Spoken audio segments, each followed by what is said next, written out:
rating website. So their story is they launched right before the dot-com boom. Dot-com bust. A lot of their competitors were raising a lot of money. They were not able to raise any money. So they basically were going into it like, 3 of our competitors just raised a lot of money. We're going to have to shut this down. And then all of a sudden, everything went to shit, and companies started closing down because they raised a lot of money. They were spending a lot of money on servers. They were buying their Ariane chairs, and they weren't really understanding how to scale down very, very quickly. And the ironic thing is Rotten Tomatoes, which thought they were going to have to shut down because they didn't get any investor, any positive interest, kind of went into this like really scaled down mode that they were able to do because they hadn't hired a lot of people, and they kind of weathered the storm. They came out the other side and became a very, very large property because they were able to kind of put on a jacket and remember to put on mittens and a hat before going outside. So even if a storm comes, there'll be some that fail, but I think as investors, we're always going to be trying to work with startups and help them navigate the colder weather, that it can actually turn into an opportunity for some. That's why I like to work with you. You can explain better than me. I have a very simple mind. Okay, thanks a lot. Thanks a lot for the panel. I got no more questions. Thanks a lot. And anyone has any questions for the list of like panelists? Hi, I'm Anshul Gupta. I have a restaurant tech startup here in Singapore called TapSquare. So my question is related to the discussion that happened about some of you saying, yes, there is a lot of money, and some of you saying, no, there's not enough money.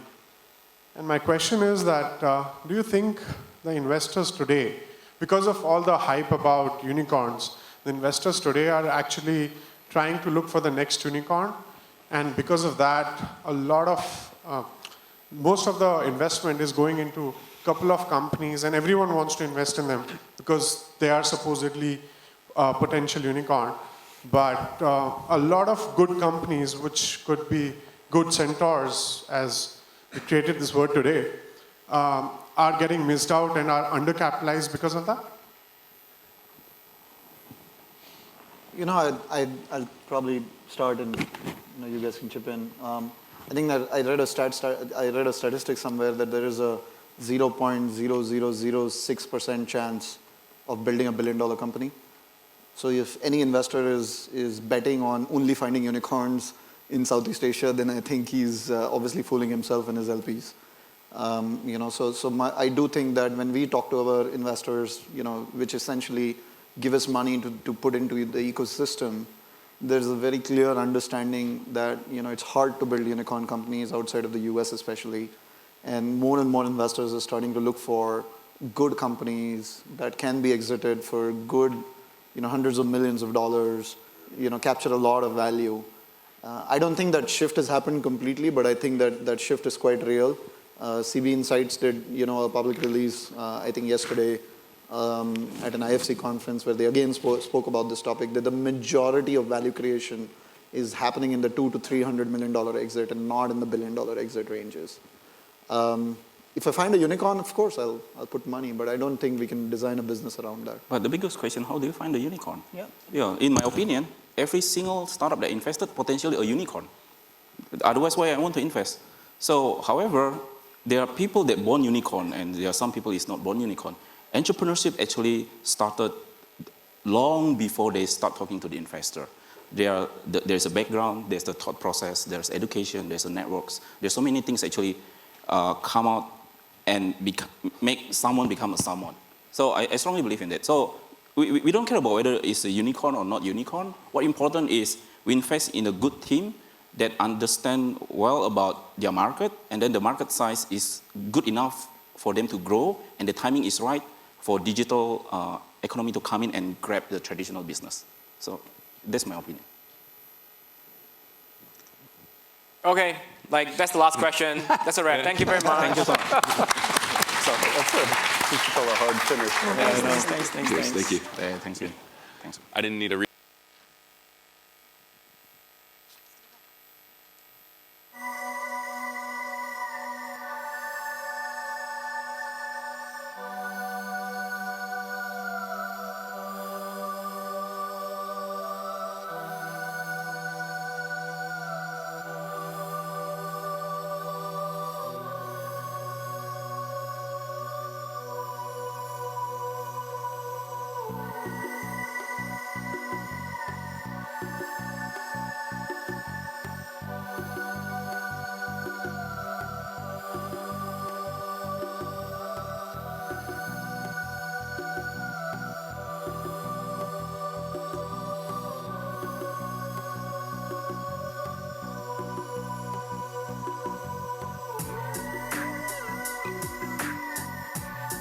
Okay, it's the last session of the day. How are you all feeling? Energy levels in the room? I like that. Okay, Willis, you're back in the hot seat. Willis, you're back in the hot seat, right. I'd like to introduce the last three panelists to come up onto the stage. Hanno Stegman from Rocket Internet. Hanno. I'm going to come up on the stage. I don't know why. There's maybe don't get enough presence down there. Joachim Locke from Vertex. Please, can we give a bit of energy and some clapping? Welcome up, Ramon. And Shailendra Singh from Sequoia. Over to you, Willis. Okay. The last session of the day. Hey, hi. How are you? Good to see you. Hey, hello. Hola. Formalities. Hi, everyone. Yeah, just like start by introducing yourself. Shailendra, maybe? Sure. This is my 11th year at Sequoia Capital. I've had the good fortune of joining the firm, early days of the India internet and tech bubble or boom, rather. Bubble now. I think the best way to describe my journey is that I'm still trying to earn my stripes and feel very fortunate I got a chance to work at Sequoia. I've had the privilege to work alongside some great founders and like I said, still evolving and going through the company building journey with many of them. Keep up.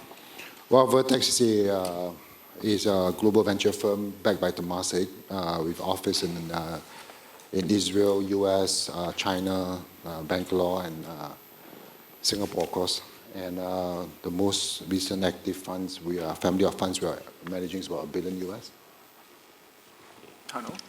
Yeah, so my name is Hanno. I'm managing the joint venture of Ooredoo and Rocket Internet here in Asia Pacific. So long story short is that after Rocket set up the first three larger ventures, Lazada, Zalora, and Foodpanda, we try to institutionalize a bit our operations here in Asia with setting up a dedicated vehicle called Asia Pacific Internet Group based in Singapore. And I have the pleasure to run that. It's around 16 portfolio companies at the moment from, let's say, 15 markets in Southeast Asia, all over from Pakistan to Australia, based in Singapore. Okay, let's start. So every one of you guys, they're managing a growth fund, right? And obviously you need pipelines, correct?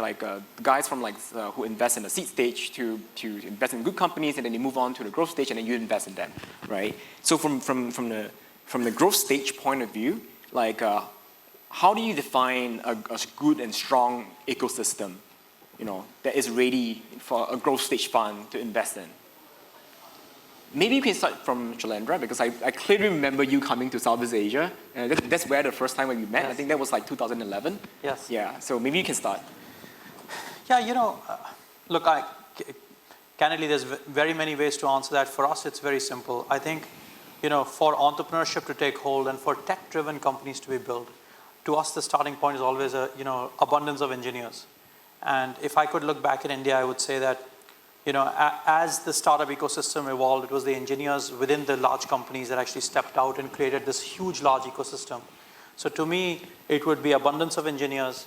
It would be, the presence of a network of people who can mentor, help founders, young founders build companies, and candidly capital. And I think all three are present. I'd say engineers are the least present, but I'd say all three are in general present now in the Southeast Asia market for there to be, enough stimulus, for people to go strike out on their own.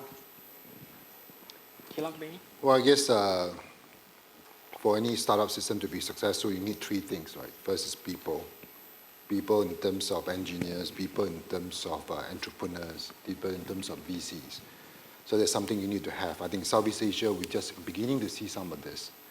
And of course, I think many of these startups that recently started, probably 90% of them will fail. Hopefully some of them will come back again to try again, and then that will help the ecosystem. The second thing you need is money, right? Besides people, you need money. You can just talk, GMV is great, but you need to pay people with real money. So you need to pay money. So capital is important. I think in this part of the world, a lot of incubation, a lot of so-called pre-IPO money. In between, I think very few investors. I think rockets coming here and then Sequoia India coming here, that's a good sign. So that helps this part of the world. The last thing is market. You can build a company, I think, but if you have no market, it's useless things, right? So Southeast Asia today, I think you're beginning to see some, market beginning to develop. So I think that's something that's important in the next few years. I think especially if you talk about the later rounds and later stage funding, apart from the seed, it's also all about companies also having the traction. That they are interesting for the bigger funds, and this is, it's in the end about execution, about not only showing potential, but showing actual growth and showing actual numbers. Because in the end, it's all about delivering the results, and Vertex, Sequoia, perhaps later even Temasek will only be interested in funding a venture when there's also the traction already on the table, and that's very much kind of related to the market. So perhaps out of the ecosystem there comes a lot of this kind of entrepreneuriality, a lot of the ideas. But then if you look at the later stage, the funnel is basically who is delivering and who's not delivering. Right. So that's a very interesting point. So for later stage investment, like what are some of the challenges that you guys are seeing, both from an investor point of view and maybe from the startup point of view?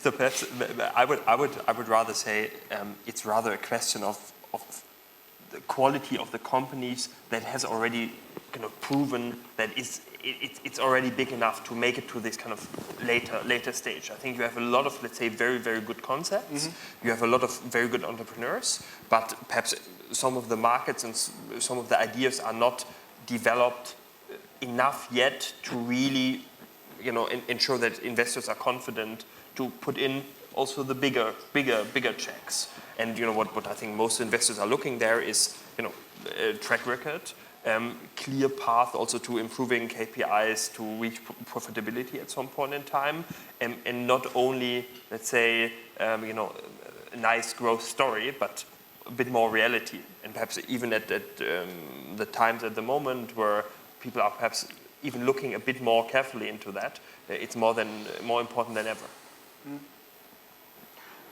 Yeah, I have 2 points for you on that. So I think there are two main challenges. Again, I'll go back to the lack of engineers and engineering talent. Look, I think the world is now pretty evolved in that the same opportunities are apparent to everyone. So if it's a marketplace in Indonesia, make no mistake, 5, 6, 7 people will go after it. If it's an obvious category or what have you, lots of global and local companies will have to compete. And the axis of competition will have to be product, tech, and moats that companies can build. And I think the approach of winning through capital is a misguided approach in our view at Sequoia. We have always prized founders with deep insights, with deep product expertise, with a degree of detail orientation, a leadership style that can allow them to scale their institution and scale the company and build something of moat and value.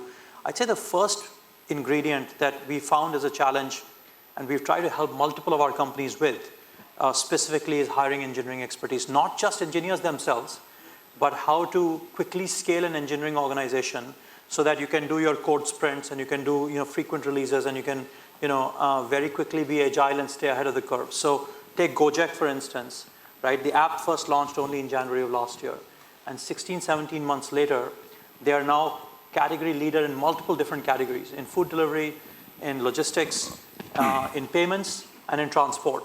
And that would not be possible if there was not this big, intense focus on product innovation and mutating from the core business into related lines that was synergistic. Now, I think that is quite hard to do, and that was very challenging. And we tried very hard to work with management there to help bolster up their engineering capabilities, help them do a couple of acquisitions in India, and so on. So I'd say first is product, and I think second is, this is not just a Southeast Asia issue to me. This is also an India issue. This is also an issue in China and other emerging markets. I think, it's easy to build a tech company with some near-term momentum, especially in the mobile age. The minute you hit product market fit, you can grow 20, 30, 40% month on month. But I think trying to figure out how you might build a platform company or how you might build moats in your business model or how you might, link making smart strategic choices and then having the management team around you to be able to help create such a business, that's not easy or straightforward. It's candidly challenging everywhere. I think it's more challenging here in Southeast Asia a little bit because people here and as well as in India tend to have this mindset to as quickly as possible copy an external model. And we tell founders to quickly mutate from a known model because the mutants are much more powerful than the clones. And we think the smarter companies will very quickly mutate. Gojek again is a good example. Tokopedia is a good example of companies that are doing that. So those are the two things we see as companies scale that we are trying to help actively engage with founders on. No, for us, we think that the biggest challenge in Southeast Asia, everybody trying to use the lens of India or China to apply to Southeast Asia, which is a mistake. Southeast Asia is a collection of many different countries, many regions. Scaling the company region business will take a long time. So to assume that you have to scale the thing like 50% per month and throw in a lot of money hoping to achieve the number, that will just set out a very wrong expectation.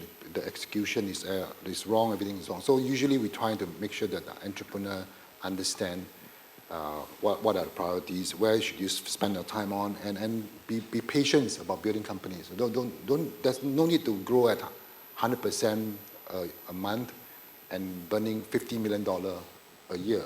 That is not necessarily the correct model in Southeast Asia.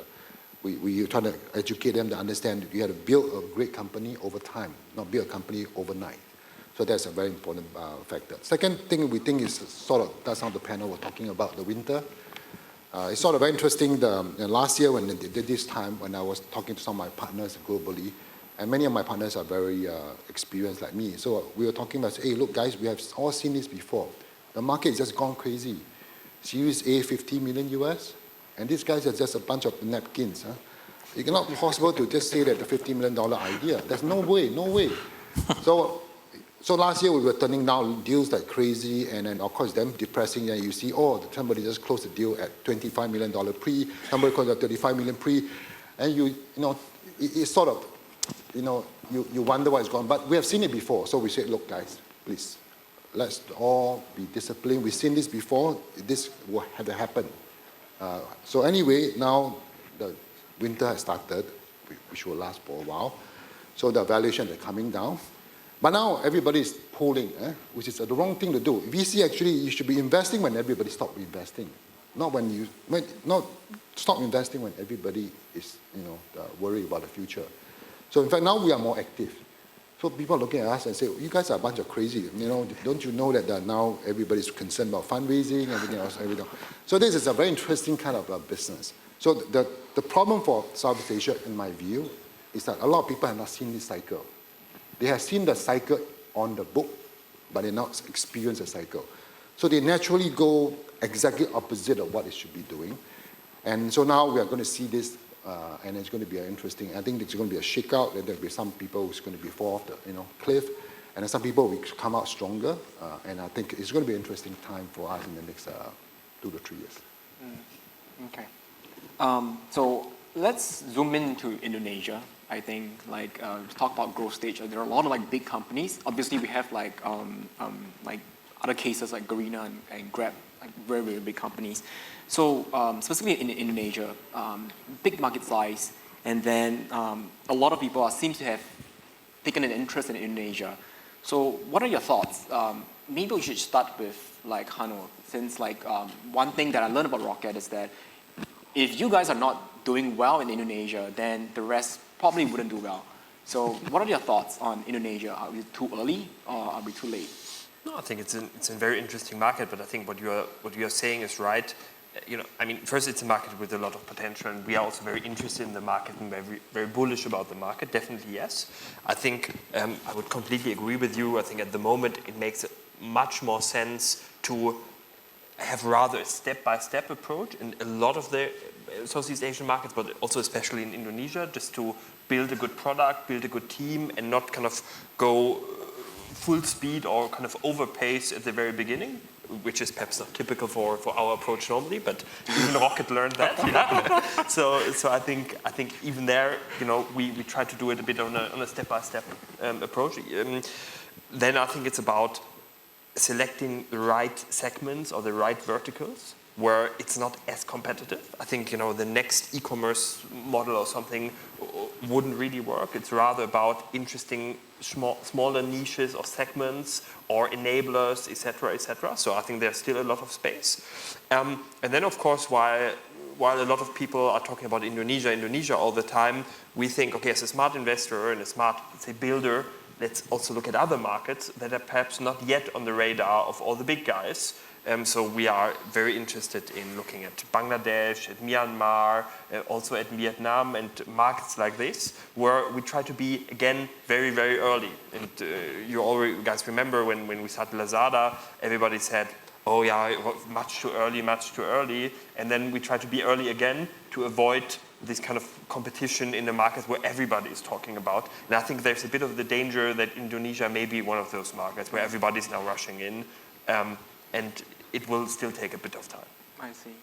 Yeah, I think that Indonesia, everybody's rushing in, which is a good thing for the country, but a bad thing for the, if you build the business over time, it's no good. I think this kind of sudden inflation is not helping everybody. And you attract a lot of unsophisticated investors. It's not good for the industry long term. It's good to have build companies over time. It's not done over 5 days, over 5 months. So Indonesia, there's one thing. Second thing, I think a lot of people tell me, oh, Indonesia is the next China. I find this to be simplistic in its own view. Firstly, there's a lot of things that are different. Indonesia, firstly, 17,000 islands. That's already different, right? Number two, Indonesia is so spread out over places. So essentially, you take all these things down, there's a lot of things that are very different from China. So to say that Indonesia is the same as China is very simplistic on this view. So that's why I think I agree that it's about understanding the country. That's why some of the people there, like Wilson, they understand the market. They know that to execute in Indonesia successfully, you should start with probably 4 cities, right? Indonesia actually is about 4 cities. Everything else you can ignore for the moment.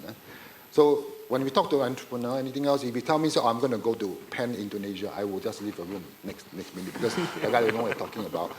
If it's not, I'm going to start with this city, then that city, and that city, and then we were trying to figure out why this city but not the other cities. So that is important because he understands the implementation, right? So the issue for us in investing in Indonesia now today is because everybody is saying that a lot of people especially have missed China and missed India. They don't have missed Indonesia.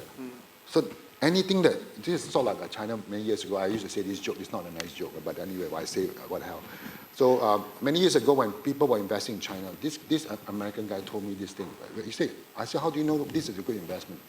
He said, if this guy cannot speak proper English, he must really know the local language. I said, oh, okay, that's a very funny, so I said, oh, okay, fine, but anyway, it doesn't matter. So eventually that's his policy, right? You cannot speak English, must be good Mandarin, right? So therefore he will invest in all these things. So because of this, so now there's this kind of theory. Anything that looks like Indonesia must be good. So everyone must be good. You must invest every single one of them. And I think out of about 10,000 of them, probably maybe 100 will be good, and the rest all will be disaster.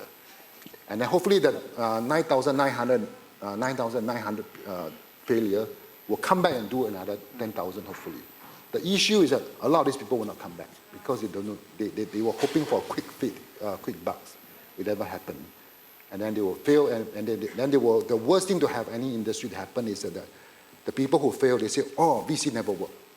VC never work because VCs never make quick money. VC never work," and that is the worst thing to happen in the industry. Which I think Indonesia has the potential to have this problem in the next few years because a lot of people are rushing in, thinking that they can hit a jackpot.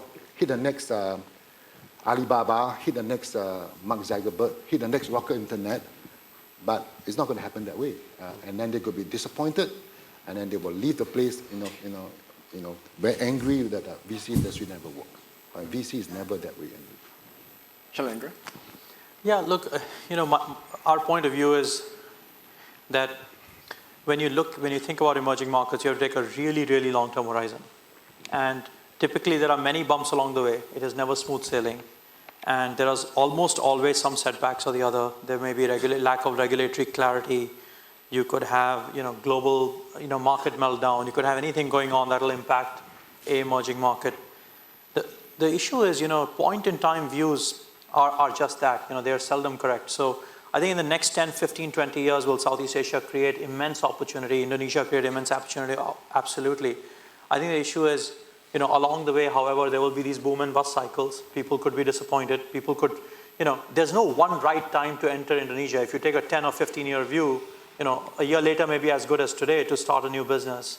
And I think the main thing is going to be, will people build enough high-quality companies? And there actually our point of view is Indonesia will be less competitive than China or India is. And the winners will likely be more concentrated. We could be wrong about this, but that's our point of view. So we think a fewer number of very high-quality opportunity companies may exist, but those that do exist will actually go pretty far.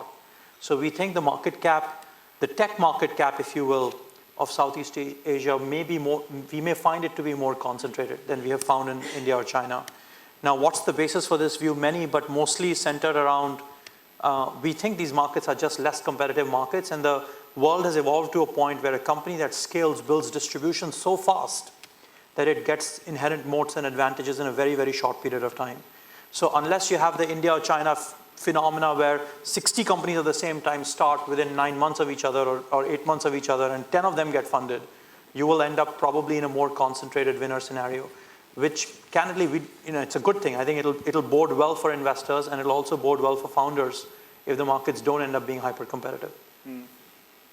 So I think like the ecosystem has been like still relatively young in Southeast Asia, and then like there are more and more like growth stage companies coming up.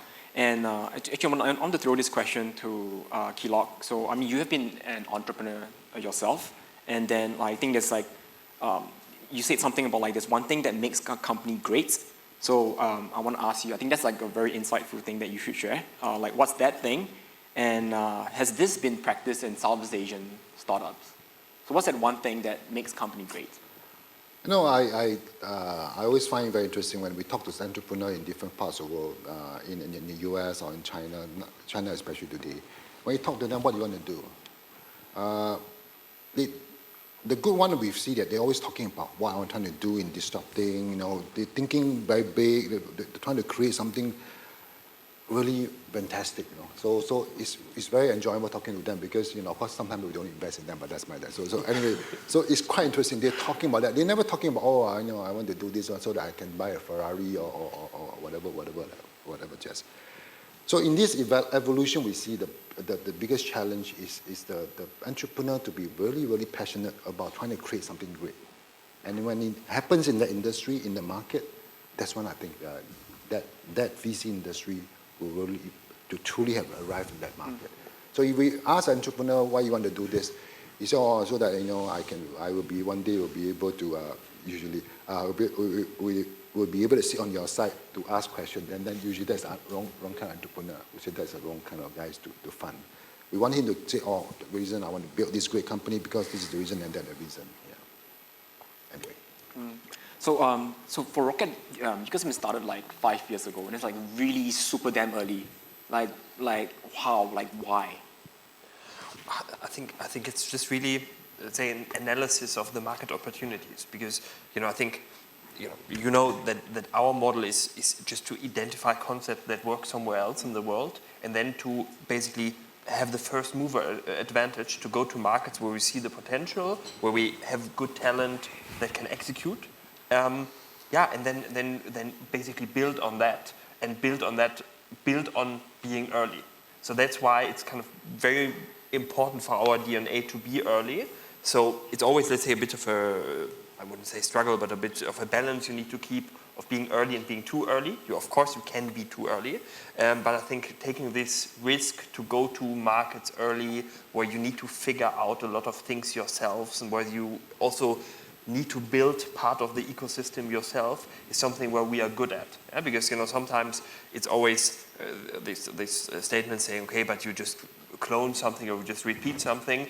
Actually, we are not, because we are, of course, let's say e-commerce. We didn't invent e-commerce, but to figure out how to do e-commerce in Myanmar is something which nobody has then done before. And so you need to be very innovative and very, let's say, hands-on and passionate about what you are doing to solve problems. And these are kind of, let's say, the challenges we like and I like to do for my companies and with my teams, because that is something where we can outperform others. And of course, if you just do a Me Too, it's completely boring and you will not be good at it and you will not be successful. But if you say, I see a potential where I can leverage my skills, there is where we try to be. Yeah.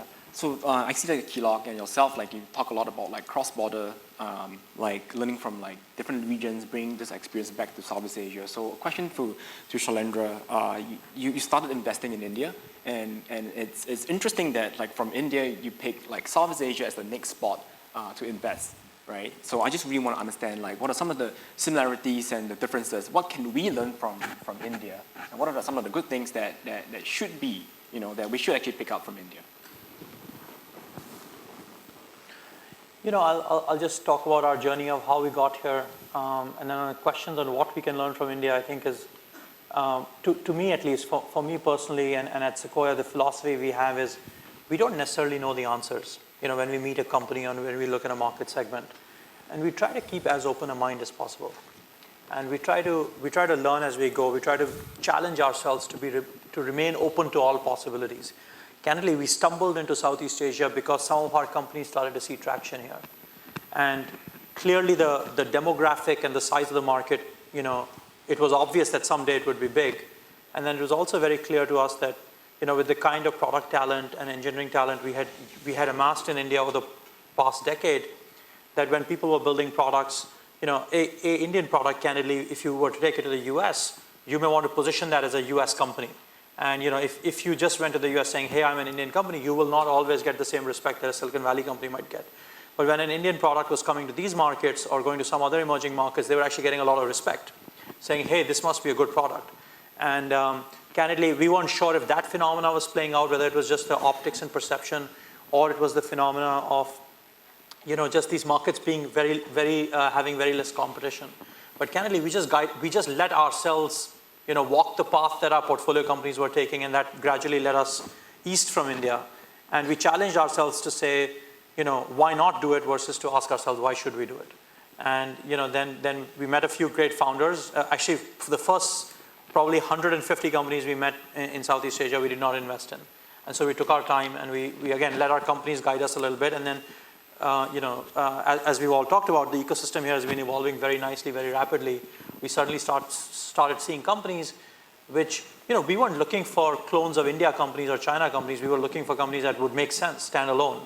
And I remember meeting the founders at Appier one afternoon, and I'd gotten off a red eye the prior night, and I said to Yinglan, my colleague who's sitting here, saying, this is the best founder I've met in Southeast Asia so far. He was a Harvard, Stanford, PhD, husband-wife team, and truly world-class team in AI and machine learning. And we said, look, this company could exist anywhere in the world. We should be a shareholder in this company. It doesn't matter if it's from Taipei or Southeast Asia or India or anywhere else. So at least we have tried to use a very first principles approach. And the big learning from India was to be patient and to let the market guide you a little bit, to be willing to change and be as open-minded as possible. Sorry for the long-winded answer. No, it's a great answer. So thanks a lot. So, but stay tuned. Like, I think there are any questions from the floor? Like, just raise your hand. Shirley.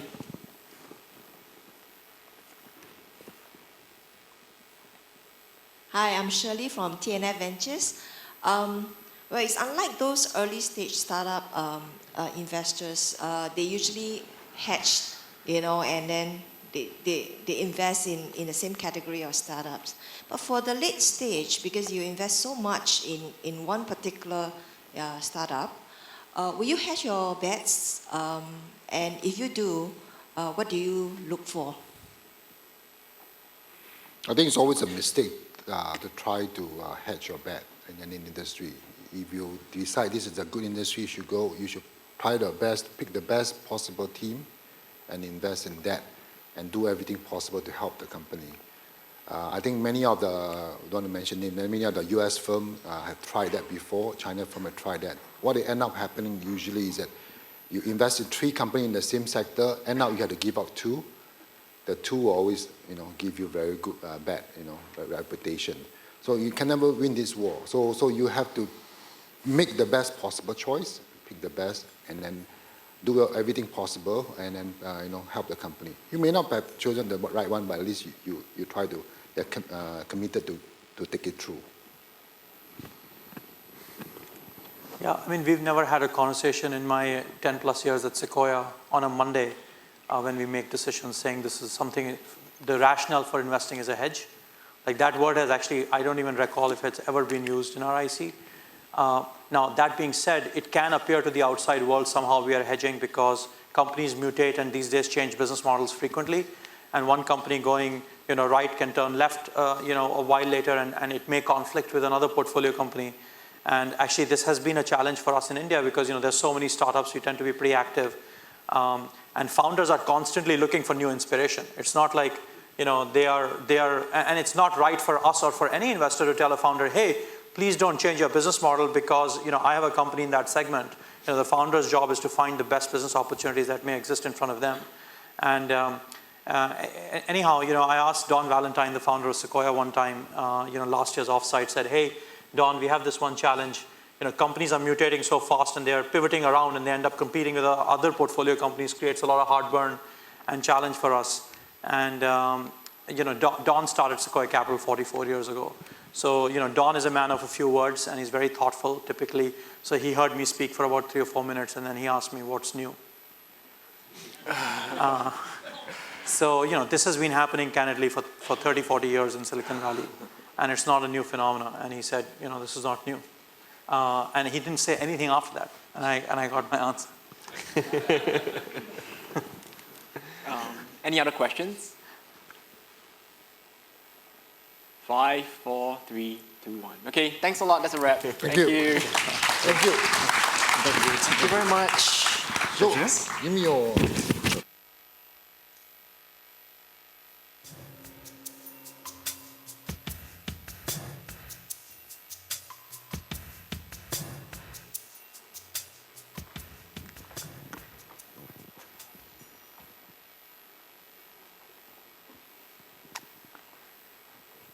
Thank you.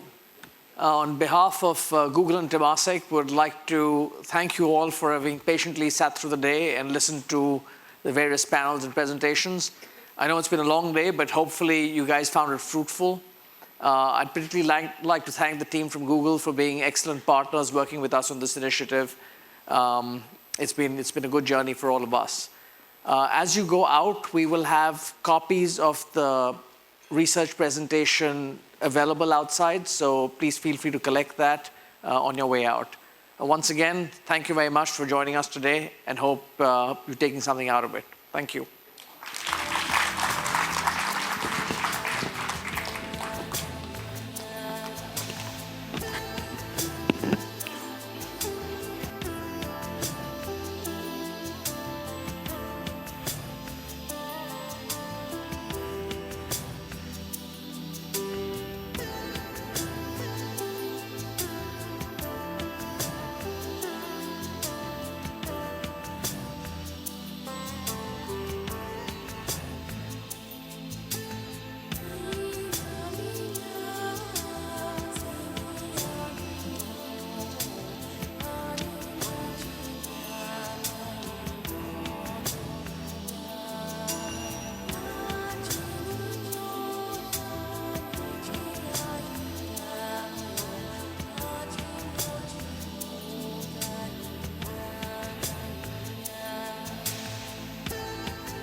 done.